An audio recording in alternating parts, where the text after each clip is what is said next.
మల్లవల్లిలో పెద్ద చర్చి కడుతున్నారు friends. Ashok Leyland పక్కన ఇది.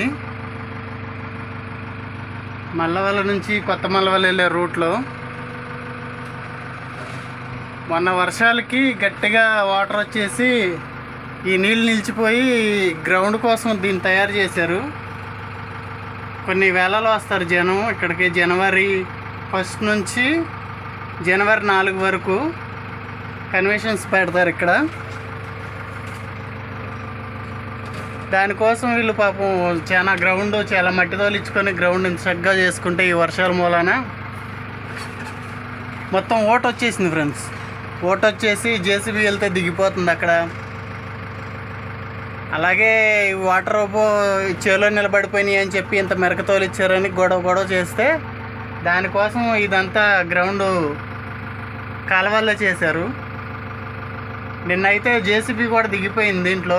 ఇంకో జేసీబీ కట్టి లాగి మళ్ళీ మనుషులతో తవ్వించి ఇవాళ కొంచెం ఆరటం మూలన జేసీబీతో వెడల్పు చేశారు. అన్ని నీళ్ళు వెళ్తున్నా ఈ చెరువులో మెర్జాపురం చెరువులో వాటర్ ఉంటాయి. ఆ వాటర్లో నుంచి వచ్చే ఓట ఇది మొత్తం. ఇలా జనవరి వరకు ఇలాగే వెళ్తాయి ఫ్రెండ్స్ నీళ్ళు. జనవరి దాకా వీళ్ళు కన్వెన్షన్ దాకా ఖచ్చితంగా ఇలాగే వెళ్తాయి. మళ్ళీ వర్షాలు పడినాయి అంటే వీళ్ళ కన్వెన్షన్లకు కూడా లోనకి బస్సులు వ్యాన్లు ఇవి రావడానికి ఇబ్బంది. అయినా సరే వీళ్ళు దేవుడు ఉన్నాడు కదా, ఎలాగోలా న్యాయం చేస్తాడని అనుకుంటున్నారు.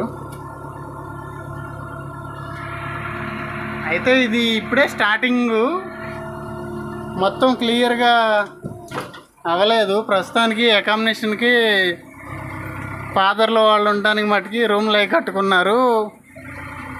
రేపు ప్రార్థన కోసం వచ్చే వాళ్ళందరికీ ఈ ఖాళీ ప్లేస్లో వేస్తారు, గుడారాలు వేస్తారు. మొత్తం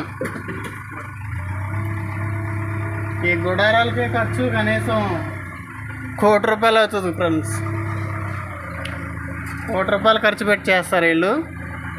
భోజనాలు అయితే ఇక చెప్పలేం ఎంతమంది తింటారో ఇక్కడికి వచ్చి.